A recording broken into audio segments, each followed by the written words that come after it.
La isla de Gran Canaria alberga una enorme riqueza natural de paisajes volcánicos y especies vegetales tropicales. El ser humano ha construido también tesoros a lo largo de la historia en esta isla afortunada. A continuación, contemplaremos 6 de los principales cascos históricos repartidos a lo largo y ancho de la geografía de Gran Canaria. El paso del tiempo y la sociedad gran canaria han modelado barrios y cascos antiguos tan particulares como el barrio de San Francisco en la localidad de Telde. En 1483 está constatado la fundación de la ciudad de Telde un 24 de junio. En aquellos momentos el poblamiento prehispánico, el poblamiento aborigen, se centraba en 3 partes importantes, a ambos lados del barranco, lo que después se llamaría el Barranco Real de Telde. El núcleo de Tara, el núcleo de Cendro y en el que estamos hoy en día, que sería el núcleo de San Francisco, conocido en aquellos momentos como el barrio de las Cuevas, Santa María de la Antigua. En este barrio va a ir progresando su trama urbana debido a que es la zona de poblamiento próxima a todo lo que es el núcleo fundacional de San Juan. Básicamente en este barrio se van a instalar principalmente artesanos, comerciantes, pequeños comerciantes y población que va a estar ligada económicamente a los grandes propietarios de la zona fundacional en torno a lo que sería posteriormente, en su momento, la iglesia matriz de San Juan Bautista. Las calles se configuran, a diferencia de la zona noble de la ciudad, de forma muy adaptada al terreno, sin grandes modificaciones. Por lo tanto, en lo que podía haber sido un altozano, una pequeña montaña de lava volcánica, la Pilli, lo que nosotros conocemos por Picón, con algunas cuevas que fueron utilizadas seguramente en época prehispánica, se erige este núcleo poblacional con calles serpenteantes, calles muy estrechas, calles que se adaptan, como dije, al terreno previo, y así surgen pues todo el núcleo en torno a una pequeña ermita dedicada a Santa María de la Antigua. La historia de Telde puede rastrearse en un viaje a través de la toponimia de sus calles y sus casas.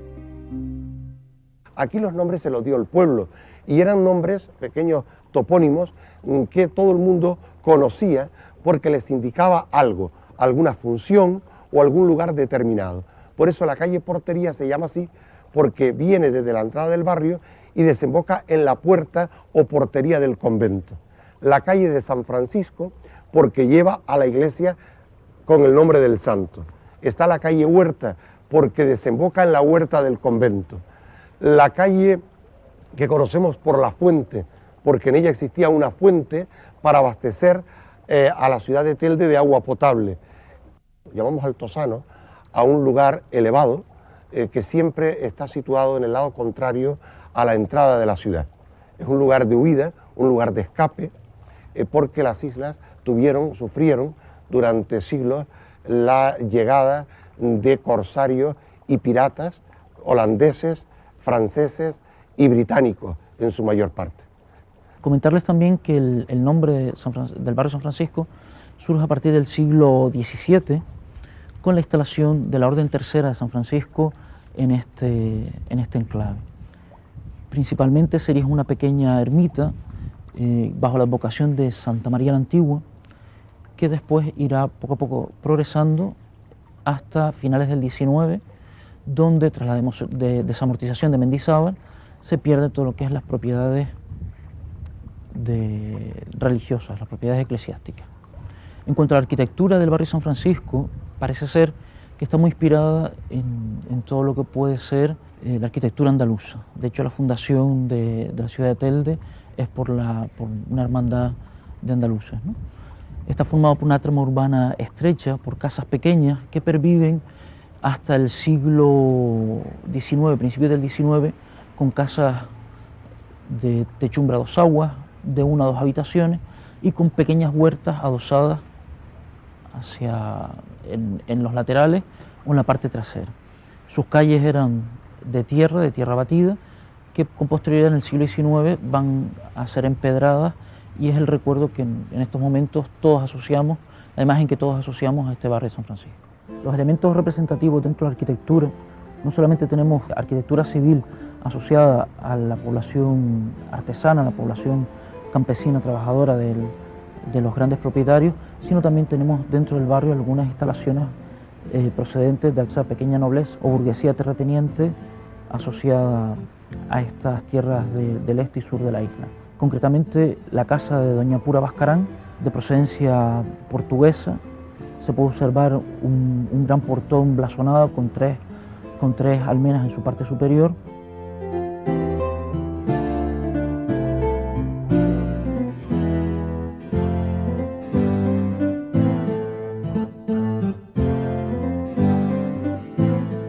Próximo a la casa de los Bascarán, que fue una casa cedida por los Manriques de Lara a la comunidad religiosa de las Salesianas, se encuentra un elemento hidráulico que son muy significativos dentro de la arquitectura tradicional de Telde, los acueductos. En este concreto tenemos un acueducto realizado en piedra volcánica que permitía llevar el agua desde el barrio de San Francisco, desde la zona del manantial de la Fuente, hacia el barrio de San Juan. Aunque la arquitectura civil es la que más sorprende al viajero, las construcciones religiosas mantienen también ciertas peculiaridades ligadas a la historia de Gran Canaria y a los materiales con que podían contar sus arquitectos. La otrora iglesia de Santa María la Antigua y conocida como San Francisco es una de las edificaciones religiosas más singulares de Canarias. Los franciscanos hicieron en ella acopio de material que podían conseguir en la zona, como es la piedra de Barranco, el Callao, también la cal. Por lo tanto no podemos ver en ella una edificación cuya nobleza vaya a extrañarnos sobremanera, pero sí la sencillez con que tratan todos sus elementos arquitectónicos, tanto los sustentantes como los meramente decorativos. Pero su interior es realmente singular, novedoso dentro de la arquitectura canaria. ¿Por qué? Porque en él existen muchísimas razones para pensar. Las personas que trabajaron en su interior, los decoradores que trabajaron en su interior, fueron gentes que procedían de América. El interior de la iglesia de San Francisco recuerda mucho ciertas iglesias del Yucatán, de Honduras, toda la zona suroeste de México, lo que recuerda el rico comercio que existía entre esta ciudad y las ciudades como Veracruz y otras ciudades mexicanas. A través de la arquitectura se descubren aspectos muy interesantes de la vida social y de la historia de Telde.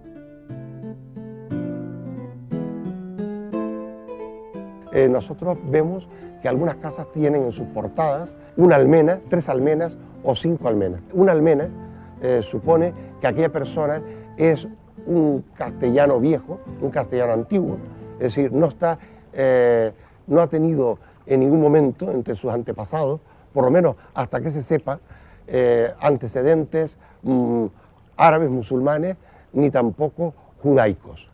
En cambio, cuando en vez de tener una sola almena, tienen 3, estamos hablando ya de una familia hidalga, una familia de la pequeña nobleza, que además de aportar su limpieza de sangre, también aporta algún título o la presencia en las llamadas órdenes militares o órdenes mendicantes, como era Santiago, Calatrava. Otras cruces también están presentes en el barrio. Son grandes cruces. El tamaño aproximado es de 1,5 metros o 1,80 m de altura y los brazos en proporción a esa altura. Jalonado todo el barrio a través de esas cruces, lo que se señala es el Vía Crucis, costumbre franciscana. Francisco de Asís fue un gran seguidor de Cristo, pero del Cristo más puro, del Cristo más ortodoxo. Y entonces los franciscanos tenían a gala cada viernes salir en procesión desde este convento, desde esta iglesia de San Francisco, a lo largo de todo el barrio. Al norte de Gran Canaria se encuentra Arucas, otro de los lugares destacados de arquitectura canaria. Aquí también las historias de conquistas han perfilado los contornos de su casco urbano. Con la llegada de los conquistadores, este modo de vida aborigen quedó interrumpido por la afluencia de personas procedentes no solo de la península, sino también de otros lugares remotos, como puede ser Génova, Portugal, etcétera, etcétera, que nos trajeron la influencia de su forma de vida. Un ejemplo claro lo tenemos en el entorno de la Plaza de San Juan, con ese mosaico de fachadas que han ido cambiando en función del tiempo, desde la casa parroquial de estilo propio de la arquitectura tradicional canaria, a construcciones ya del siglo XIX y del siglo XVIII que reflejan la influencia de las corrientes clásicas del momento. Para la iglesia de San Juan se elige un estilo novedoso que comenzó a finales del siglo XIX y principios del XX, el neogótico, que era un recuerdo de lo que fue la arquitectura en el siglo XII y en el siglo XIII en Europa y en España. Un neogótico significa un nuevo gótico, puesto que se inspira en esa época, pero con elementos nuevos. Como condición se puso que la arquitectura tenía que realizarse con piedra de Aruca, porque en esa época ya era más que conocida la fama de los labrantes aruquenses y no cabe duda que se terminó con una de las obras más representativas de este trabajo artesanal. El centro histórico de Arucas sigue vivo. Sus casas continúan habitándose y por sus calles pasean, viven y comercian los aruquenses junto con los visitantes que admiran su peculiar arquitectura. Y paseando por las calles como la calle Gurié, en donde hemos podido contemplar otra muestra edificatoria del siglo XVII en la Casa de la Cultura, se ve perfectamente cómo ha ido evolucionando ese oficio de una arquitectura en un principio funcional, muy sencilla, a una arquitectura que va buscando cada vez más la estética, la decoración, como reflejo del poder adquisitivo de sus propietarios. Y un ejemplo de ello lo hemos podido constatar también en la Fundación Mafra y Guanarteme, una de las edificaciones que se realizaron a raíz de la construcción de la calle León y Castillo en el siglo XIX y que un arquitecto de Las Palmas, Laureano Arroyo, realizó el diseño ecléctico de su fachada, manteniendo algunos elementos tradicionales de la arquitectura vernácula, como puede ser el patio interior con esos corredores de madera.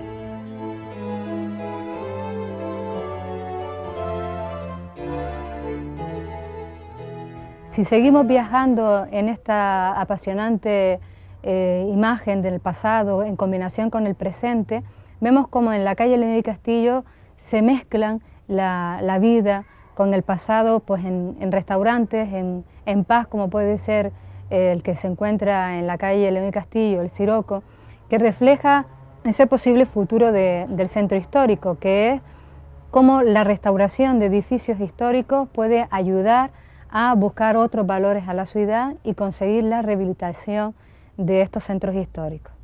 En la parte antigua de la ciudad se alza uno de los edificios más impresionantes del casco antiguo, la llamada Casa Caubín en la calle San Juan.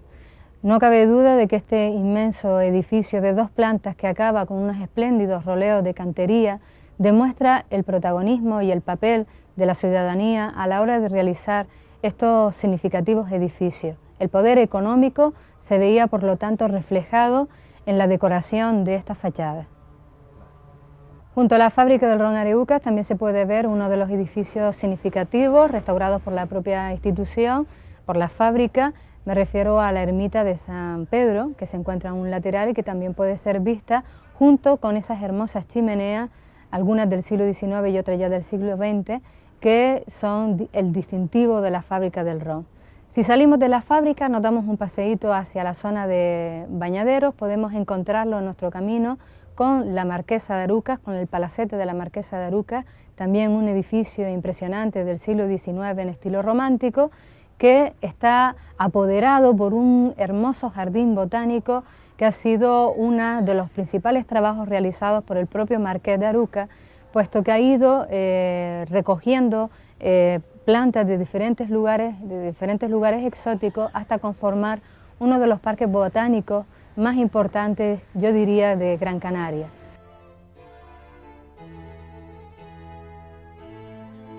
En el centro este de Gran Canaria, también situado entre barrancos, se encuentra Agüimes. El poblamiento aborigen desapareció con la llegada de los conquistadores.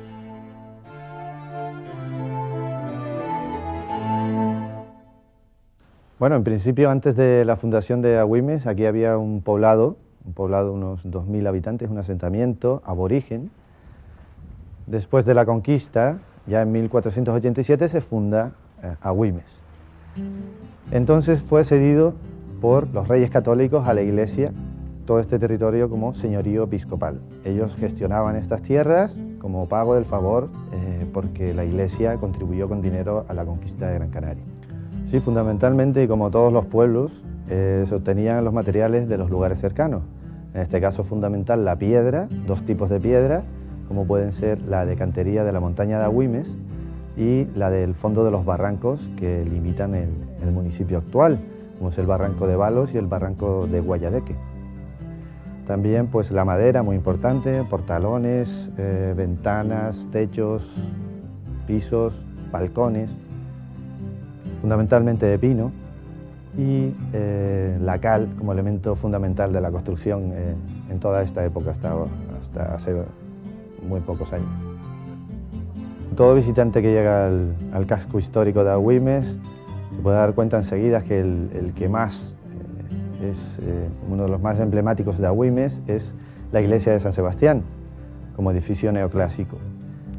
Luego también se puede observar unas casas señoriales de campo, en este caso la Casa de los Camellos, un hotel rural, y el Palacio Episcopal, está situado en el Parque de los Moros, como edificios quizás más sobresalientes del casco histórico. Todos se pueden visitar. Principalmente el estilo arquitectónico es una casa con portalón, con patio abierto, típica, digamos, del sureste, en este caso de la isla de Gran Canaria. Esta es una de las características principales de esta zona. Hay un recorrido casi conectado a través de la calle Progreso, donde se va a ver una de las mejores muestras de fachadas de esta arquitectura tradicional canaria del sureste. La calle Moral, donde se encuentran la mayoría de las casas rurales. Está desarrollando desde hace unos años para acá el turismo rural cultural en esta villa de Agüimes, en el casco histórico. Digamos, está todo conectado por estas calles pintorescas y que vale la pena recorrer.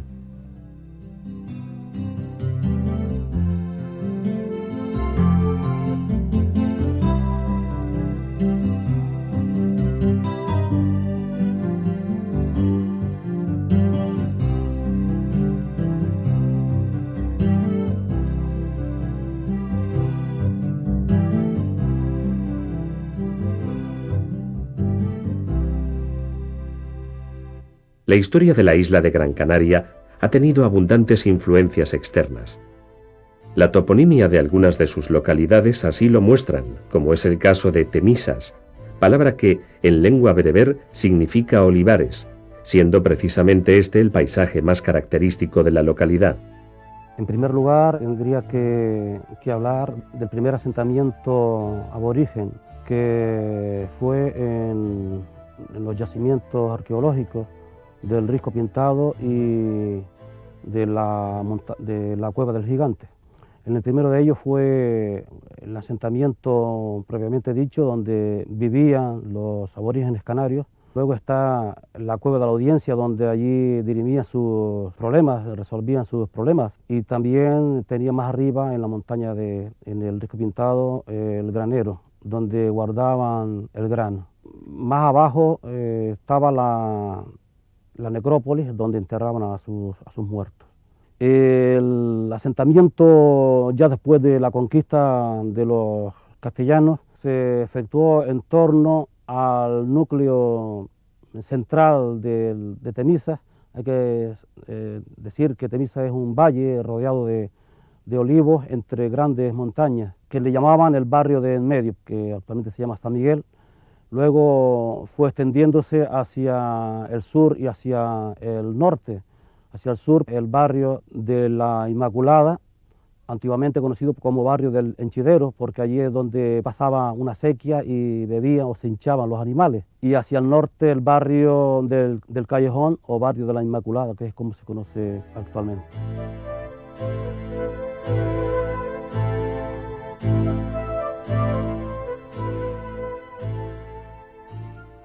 Una de las ciudades más emblemáticas de Gran Canaria es Santa María de Guía, un auténtico núcleo económico de la isla durante 4 siglos.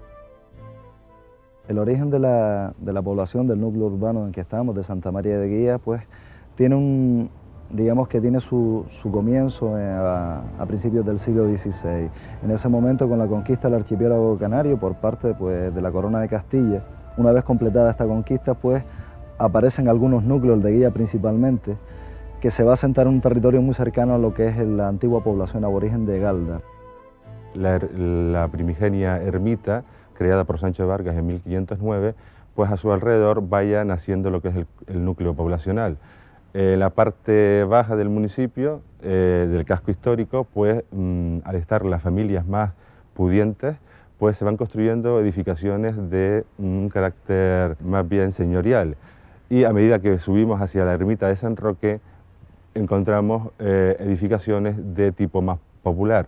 ¿Dónde podemos ver esos elementos? Principalmente en la utilización de la cantería, en lo que es la parte baja del municipio, que se denominó Villa de Abajo, y a medida que subimos hacia San Roque, vemos que los elementos del arquitectónico más comunes pues son especialmente la teja, la madera. En cuanto al trazado urbanístico, hay una frase muy popular aquí en Guía, que siempre decimos que Guía son 4 calles, 2 que suben y 2 que bajan. Realmente este dicho refleja bastante bien la originalidad del trazado urbanístico, que se tuvo que adaptar a la topografía previa que existía, ¿no? Guía se asentó sobre una antigua loma que tenía forma de anfiteatro natural y que estaba limitada tanto a naciente como a poniente por 2 barrancos, ¿no? Fueron límites físicos que impedían a la ciudad pues crecer, de expandirse hacia estos 2 puntos cardinales. Otro de los aspectos originales en el trazado urbanístico es la localización, digamos, de su centro neurálgico, ¿no? Donde está la Plaza Grande, la iglesia y todo el centro administrativo del ayuntamiento, que por lo general en las ciudades de nueva planta siempre suele estar ubicado en el centro geométrico del espacio urbano. En Guía no, en Guía está en uno de sus extremos, ¿no? A partir de aquí ha ido creciendo la ciudad en altitud, teniendo como otro límite lo que se denomina la ermita de San Roque, que era, digamos, el límite sur de todo este espacio urbano, con los barrancos de la Garza y el barranco de Guía como límites naturales también, ¿no? Los elementos arquitectónicos que conforman las casas de Santa María de Guía son sencillos pero elegantes. La decoración reside en el color de sus fachadas y en los adornos alrededor de sus puertas y ventanas, especialmente en las casas más señoriales. La arquitectura señorial, ¿no? Tiene una de sus más fieles representaciones en lo que se denomina el frontis de Gran Canaria. Estos son viviendas de 2 plantas cuya puerta principal en la primera planta y en la segunda bien una ventana o bien un balcón están enmarcados en cantería, ¿no?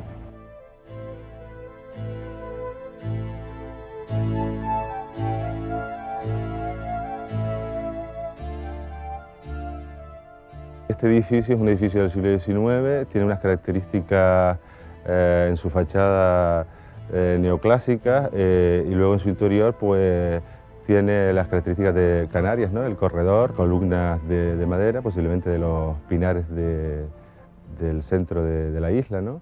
Y esta casa concretamente pues tiene sus peculiaridades porque en el año 1886 fue alquilada para el regimiento de milicias que había en Guía. Por tanto, pues también tiene esa peculiaridad, especialmente por su patio y porque, bueno, tiene bastantes habitaciones. Suelen ser también de cubierta de teja o bien de azotea, ¿no? Son viviendas que corresponden al siglo XVII y XVIII y que se ubicaban, claro, en el entorno de la plaza, de la iglesia, del ayuntamiento, ¿no? Donde se localizaban, digamos, la esfera económica, ¿no? De poder económico. Por otro lado, otro estilo arquitectónico que refleja este poder económico y social es las viviendas de fachada neoclásica. Son ya viviendas que comienzan a edificarse en el siglo XIX y principios del siglo XX y cuya principal característica es el orden, ¿no? La simetría. Tenemos la puerta principal. En una segunda planta siempre hay un balcón al descubierto y a ambos lados suele haber 1 o 2 pares de ventanas de guillotina y normalmente están culminados con una cornisa de cantería y unas pilastras laterales que marcan todo lo que es la fachada. Otro de los estilos que encontramos en el casco histórico de Guía es la denominada arquitectura popular, que ya adolece pues, de manifestaciones estéticas, pasa a ser más una arquitectura funcional, en la que la distribución tanto de ventanas como de puertas como de elementos dejan de ser puramente estéticos para ser puramente lo necesario, lo justo, ¿no? Es donde viven los artesanos, donde viven carpinteros, donde viven herreros, con lo cual adolecen de canterías y de elementos de ornato que demuestran una ostentación, digamos, de poder económico, ¿no? Y a su vez, otro de los elementos bonitos que tiene este casco es la arquitectura ecléctica, ¿no? Donde se conjugan varios elementos. Por ejemplo, tenemos los elementos románticos, como balcones cerrados o estructuras que realmente desarrollan unas líneas verticales, ¿no? Esa idea romántica de lo vertical que sugiere espiritualidad. Pues hay numerosas edificaciones aquí en el casco que asumen estos elementos románticos para transmitir esas ideas, ¿no? La arquitectura religiosa gran canaria se mantuvo ajena a las influencias medievales europeas. Sin embargo, las posteriores recuperaciones del gótico se aplicaron a lo largo de los siglos posteriores. Estamos en la iglesia de Santa María de Guía. La primera piedra fue puesta en el templo a comienzos del siglo XVI. Primero fue conformada como ermita cuando poblacionalmente no había tanta gente en la ciudad. Luego, a medida que hubo el crecimiento demográfico, pues se fue ampliando hasta la iglesia que conocemos hoy en día. Destacable, aparte de sus artesonados mudéjares, pues puede ser la obra del artista guiense Luján Pérez. Aquí se encuentran diversas imágenes de él, un artista del siglo XVIII, en el que se ve bastante en su obra el estilo barroquizante junto con el neoclásico. Y también destacable pues el altar mayor, en el que se ve pues la imagen de Guía, la Virgen de Guía, una talla genovesa traída por la familia de los Riveroles en el siglo XVII.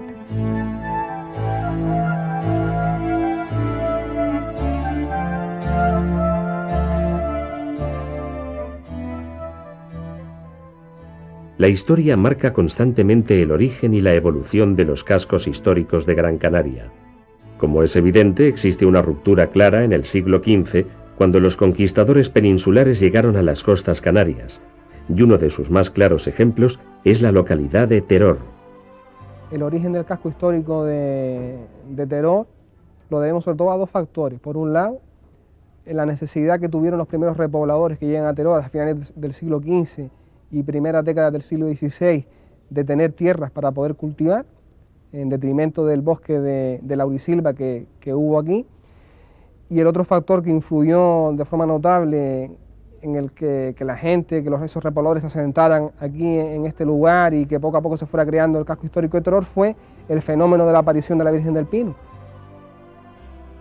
Los nuevos estilos constructivos traídos por los conquistadores recién llegados se encontraron con una dificultad que afectaría gravemente al nuevo casco urbano.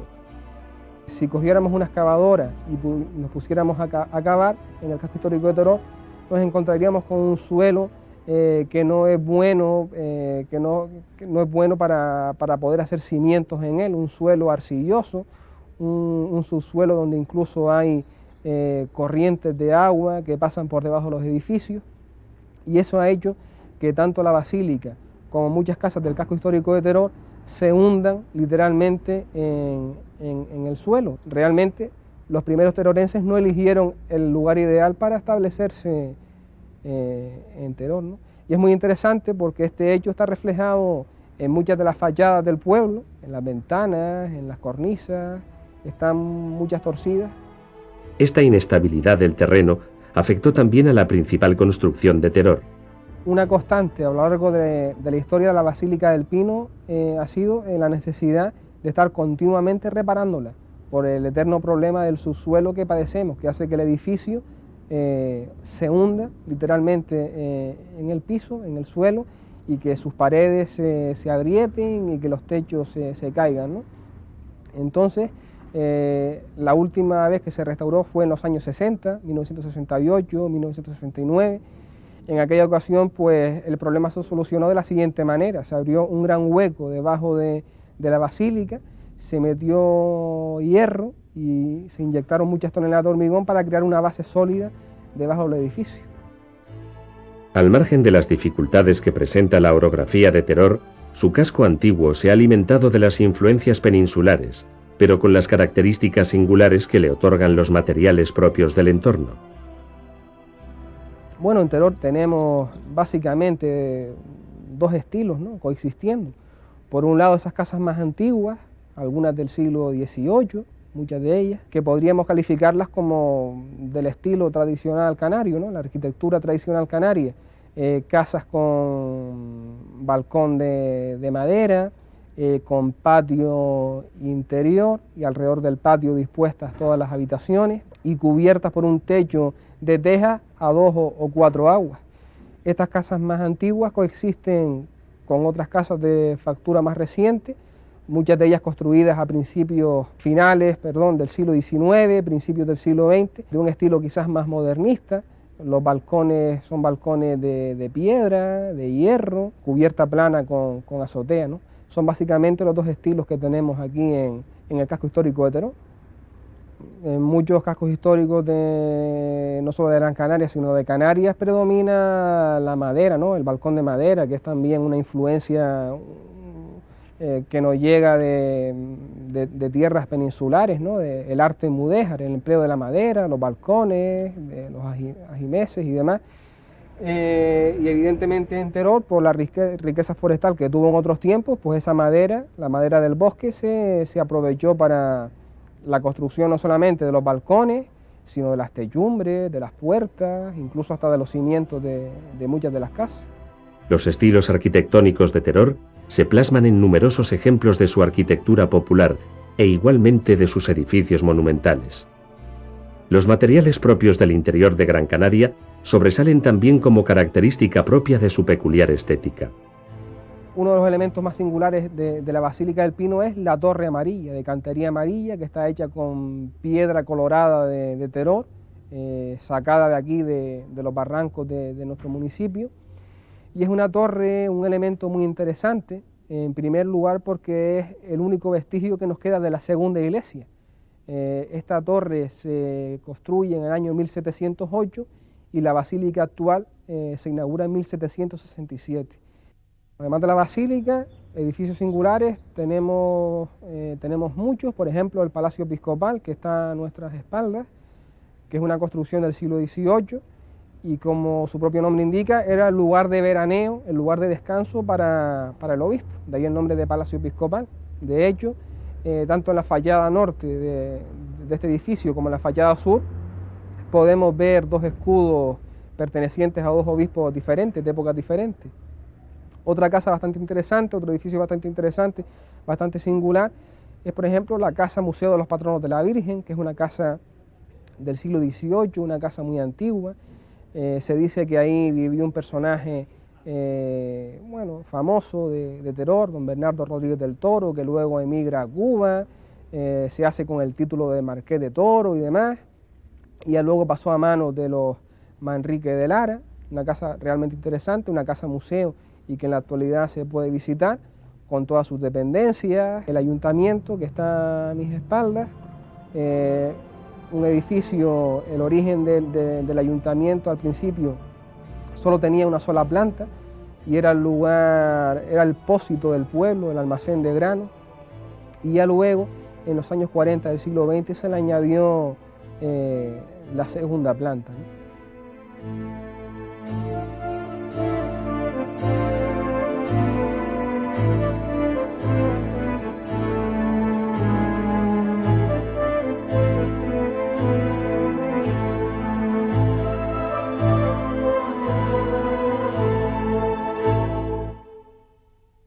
Gran Canaria cuenta en muchas de sus localidades con patrimonios urbanos de gran valor, fruto de la rica historia de la isla. Las peculiares características del clima canario, así como las diversas influencias de los pueblos que por aquí han pasado, han contribuido a que en la actualidad los cascos históricos de Gran Canaria estén entre los atractivos más sobresalientes, tanto para los visitantes como para los propios habitantes de estos paraísos arquitectónicos.